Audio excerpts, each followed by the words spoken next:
Bonjour à tous et bienvenue dans cet nouvel épisode de la restauration de la 104. Aujourd'hui, je suis super excité parce que là, j'attaque enfin le moteur. Donc c'est un moteur chemisé, j'en ai jamais fait.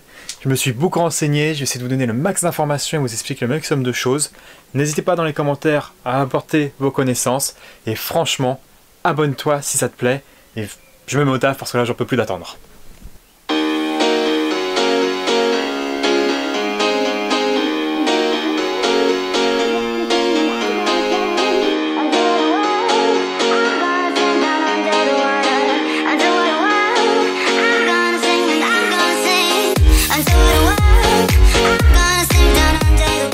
Bon, je te fais juste un petit point rapide. Un moteur chemisé, c'est quoi? C'est un moteur, t'as ta chemise qui est amovible de ton carter.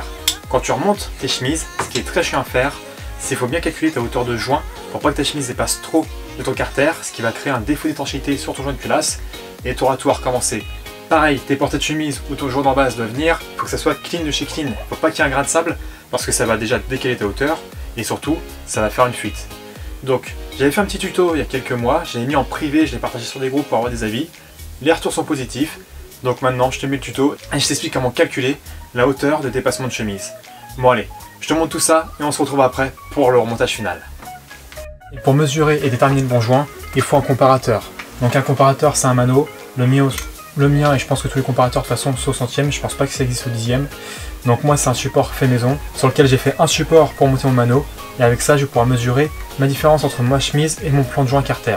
Et pour mesurer ma différence de hauteur entre les chemises, je me suis fait un autre outillage.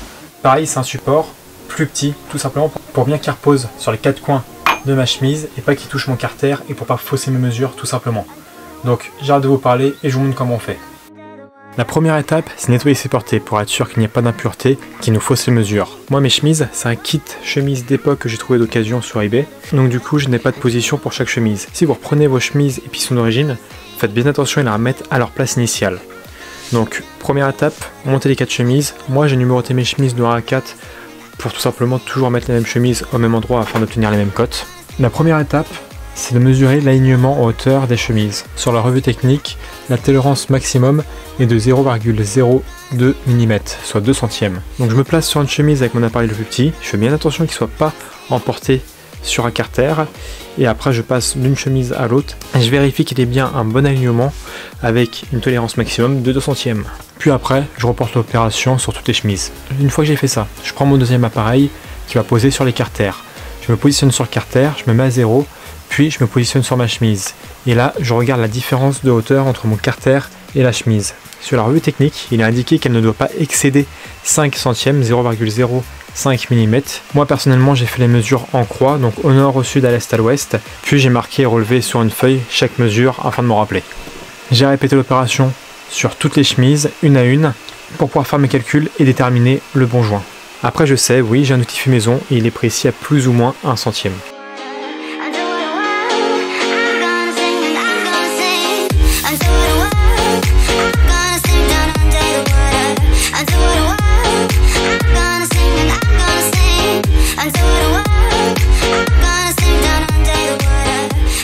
Maintenant ça y est, on a revu toutes nos cotes. Maintenant on va pouvoir déterminer quel joint de base on va mettre. La tolérance maximum de dépassement de la chemise par rapport au plan de joint du carter pour les moteurs XW3 qui sont les moteurs 1124, 204, LNA, Samba, c'est, d'après la revue technique, je ne sors pas le chiffre par hasard, 0,18 mm.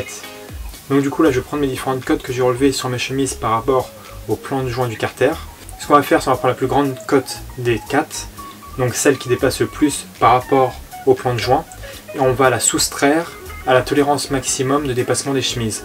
Donc du coup moi, pour la chemise et piston numéro 3, au maximum, la cote la plus élevée que j'ai relevée, c'est 0,04 centièmes de millimètre, c'est ça. Donc du coup je vais retirer ça à 0,18, donc ce qui va me donner 0,14. Ensuite ça je me reporte sur ma revue technique, et dessus il y a les différents joints avec la couleur et l'épaisseur. Donc on va faire ça maintenant. Vous avez 4 couleurs de joints. Le bleu, le blanc, le rouge, le jaune. Le bleu équivaut à 0,087 mm, le blanc 0,102 mm, le rouge 0,122 mm et le jaune 0,147 mm. J'ai dit que sur mon piston numéro 3, j'avais un dépassement de 0,4. Donc du coup, moins 0,18, ça me donne 0,14.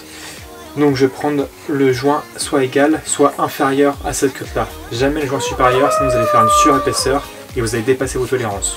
Donc du coup, moi je vais prendre le joint qui est le joint rouge, qui est en 0,122 mm, qui est le joint le plus proche dans la valeur inférieure, pour monter avec ma chemise numéro 3. Donc ça vous le faites sur chaque piston pour déterminer quel joint il vous faut à chaque fois. C'est assez minutieux, c'est assez précis, il faut prendre son temps. Moi j'ai fait plusieurs relevés de côte, concrètement j'ai fait au moins 4 ou 5 fois par chemise pour vérifier l'alignement. Et une fois que c'est bon, vous pouvez monter entre guillemets sans crainte. Après, j'assume pas à 100% bon montage, mais d'après la revue technique, c'est comme ça qu'il faut faire.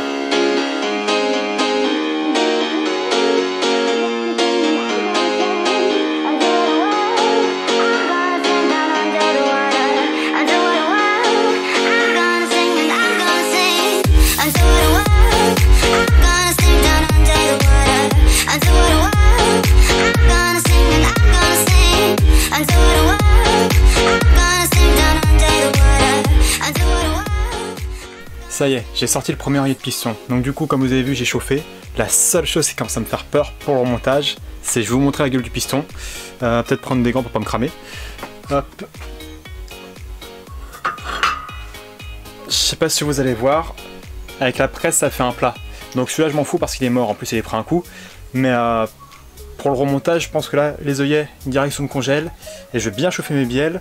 Donc je vous expliquerai, il y a une méthode d'ailleurs pour savoir si votre bielle est assez chaude. Je vais vous montrer ça par la suite. Mais ça fait flipper un peu quand même, là je suis pas trop serein pour la suite. Bon, je me fais un aller-retour express chez quelqu'un pour récupérer des cycloches. J'ai pris un bastin, je me suis fait une portée pour mes pistons avec un trou pour sortir l'œillet, histoire de pas faire des places sur mes pistons quand je vais les monter, quand je vais les démonter. J'essaye ça, j'espère que ça va tenir, j'y crois pas trop. Mais bon, ça me fait chier de marquer tous mes pistons, je préfère en garder un ou deux de propres, au cas où si j'ai un problème en montage avec un, je remettrai un ancien. Il n'y a pas de raison, mais faut mieux prévenir que guérir. Pour récupérer mes bielles, donc au début j'ai chauffé avec un petit chalumeau, par la suite je me suis mis sur mon poste à acétylène, ça chauffe beaucoup plus. Et en fait, pour savoir si votre bielle est suffisamment chaude, vous prenez une baguette d'étain de carrosserie ou de gouttière, moi c'est ce que j'ai sous la main, et vous posez votre baguette sur la bielle. Quand votre baguette commence à fondre, c'est que votre bielle est à bonne température. Il faut faire attention à pas trop la chauffer, parce que je pense, confirmez-moi dans les commentaires, que si on la chauffe trop, on risque de changer ses propriétés mécaniques, notamment en faisant une trempe si on l'emmène à rouge. Du coup, je chauffe, je mets un coup d'étain, et quand c'est bon, je mets un coup de presse. Et dans l'ensemble, mes œillets, ils sont relativement bien sortis. Et mon système de support avec mon bastin a vraiment bien marché, j'ai marqué aucun piston, ils sont tous remontés de manière nickel, et pareil pour le démontage. Et pour le remontage, même principe. Normalement, il faut mettre les bielles sur une plaque chauffante avec un morceau d'étain dessus. Quand votre étain rentre en fusion, c'est que la bielle est à bonne température. Vous prenez votre œillet que vous avez préalablement mis en congèle, et vous pouvez le rentrer soit à la main en force, soit à la presse. J'ai réussi à rentrer à la main en force. Pour savoir s'il est centré, je ne sais pas si ma technique est bonne, mais en fait moi j'avais repéré sur une douille au démontage à quelle profondeur l'œillet était. Et du coup j'ai repris cette douille là qui était marquée, et j'ai rentré à la presse jusqu'à ce que j'atteigne ma marque.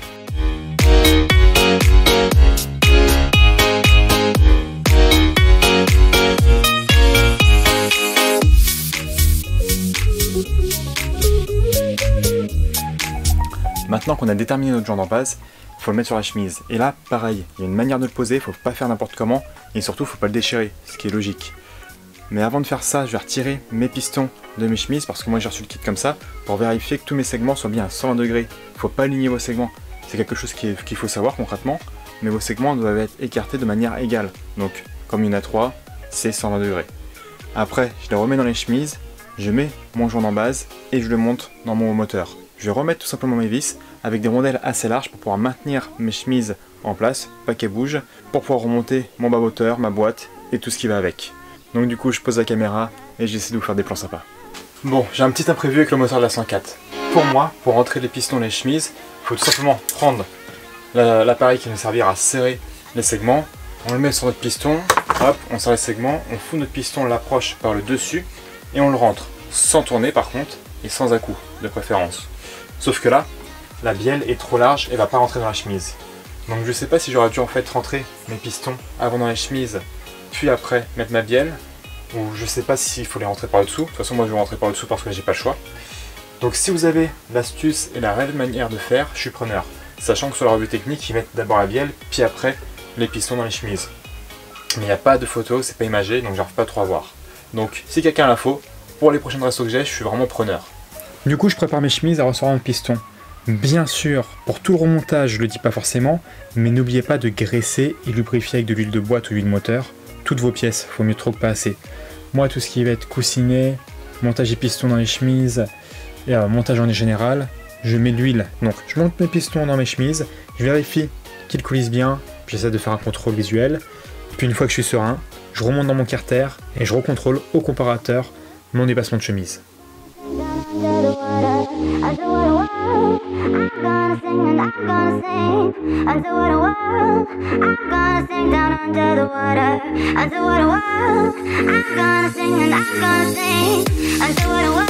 Votre joint en base, il faut que les petites boursouflures, on va dire, dans la partie rainurée de votre chemise, il ne faut pas que ça se mette de travers, sinon ça va vous faire une surépaisseur.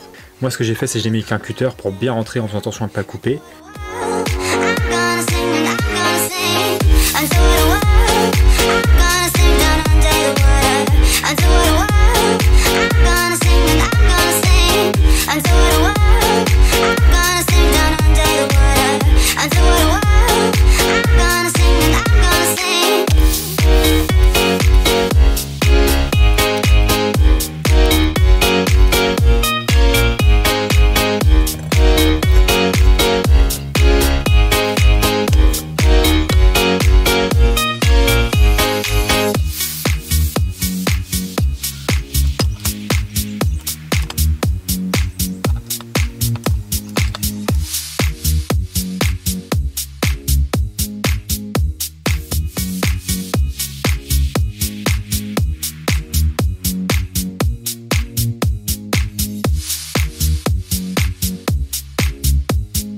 Hier, j'ai terminé mon joint de base, j'ai monté mes chemises et j'ai bridé mes chemises. Et j'ai arrêté là, j'ai pas monté mon moteur entièrement parce que j'ai fait un test d'étanchéité. En fait, j'ai tout simplement mis mon moteur d'équerre à niveau, j'ai mis un fond d'eau pour voir si j'ai pas de fuite au niveau des portées de chemise. Ça, je sais pas si ça se fait dans le monde automobile, je le sors de ma tête, donc dites-le moi si c'est bien ou pas. De toute façon, ça pourra pas faire de mal. Et ce matin, j'ai inspecté et j'avais une goutte qui s'est formée au niveau de ma chemise numéro 3. J'ai une portée qui est marquée mais c'est pas celle-là, donc ça m'étonnait que j'ai une fuite à cet endroit-là. Mais j'ai tout démonté, j'ai tout inspecté, je sais pas s'il y avait une impureté, si c'est un défaut de plénité de la chemise ou du piston. En tout cas, tout ce que je sais, c'est que là j'ai tout démonté, j'ai tout nettoyé et j'ai remis un joint propre. Je viens de rebrider mes chemises, je vais remettre un fond d'eau dans mon carter et je vais attendre. De toute façon, moi avec mon boulot là je vais partir pendant quelques jours. Je reviens mercredi, ça fera 4 jours, je vais laisser 4 jours mes chemises en eau et je verrai enfin si tout est étanche ou si j'ai des fuites. Et si j'ai des fuites, je pense que j'essaierai de tout démonter, tout remonter une fois proprement. Et sinon, je pense que ça veut dire que mon carter moteur est déformé, j'en sais rien. Donc du coup, bah là, nouveau moteur, j'aurai pas le choix. Ou alors du moins, nouveau carter. Bon, 4 jours se sont écoulés, j'ai revérifié l'étanchéité de mes portées de chemise. Et là, elles sont nickel. J'ai pas d'humidité, j'ai pas de gouttes qui sont formées. Donc du coup, j'attaque mon remontage final. Je remplace mes paliers de vilebrequin. Bien sûr, je les lubrifie avant de les remonter. Pour les pièces que je vais faire tenir, petite astuce, je mets tout simplement un petit peu de graisse derrière et je viens les appuyer et la graisse va les coller. Et ça va permettre de les maintenir en place pour pouvoir faire le montage du moteur.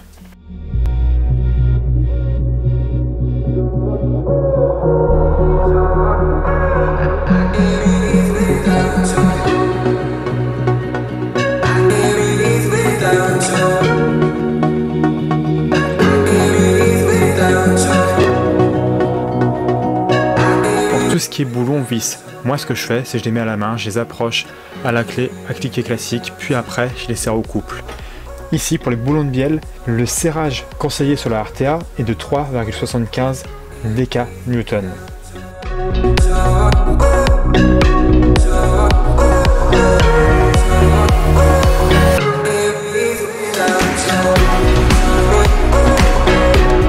Pour les vis de palier de vilebrequin, j'ai fait un pré-serrage à 4 dk-Newton pour finir sur un serrage final à 6 dk-Newton. C'est les relevés que j'ai eu dans la RTA, sachant que moi j'ai une ancienne RTA et que j'ai vu que sur une plus récente, c'était pas la même valeur. Donc, à faire attention à ça. Toutes les vis, quand je les serre, je mets un petit coup de marqueur rouge pour savoir ce qui est serré et ce qui me reste à serrer. Puis ensuite, j'attaque la boîte. Donc la boîte, j'ai enlevé le carter inférieur pour bien la nettoyer. J'ai bien nettoyé ma crépine, je remplace tous les joints évidemment. Et pour les vis de l'assemblage moteur en général, les vis de 8, le couple de serrage pour les moteurs de 104, je précise, est de 1,75 dk-Newton. Bien sûr, il y a quelques variantes. Moi, ce que j'ai, c'est un constat général. Et toutes les informations se trouvent dans les RTA. Tout ce que je vous dis, ça vient de les RTA. Hein. Moi, j'ai rien inventé. Donc du coup, quand vous restez dans un véhicule, première chose que vous faites, vous prenez la RTA, comme ça vous êtes sûr de faire du travail plus ou moins correct.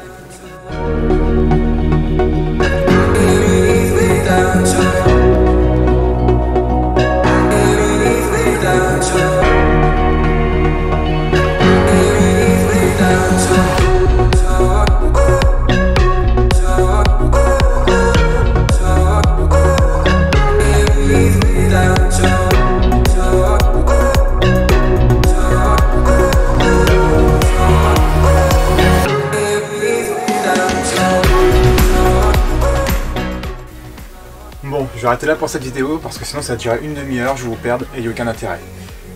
Du coup, j'essaie de vous dire le maximum d'informations. Bien sûr, il y a des choses que je ne vous ai pas dit ou des choses que j'ai fait dans d'autres vidéos. Par exemple, nettoyer les portées de joint, nettoyer le carter moteur. Tout ça, j'ai déjà fait dans une vidéo précédente. Et il y a 2-3 trucs que je vous ai pas dit parce que j'y ai pas pensé. Donc, c'est pas parce que je l'ai pas dit ou que je l'ai pas montré que je l'ai pas fait.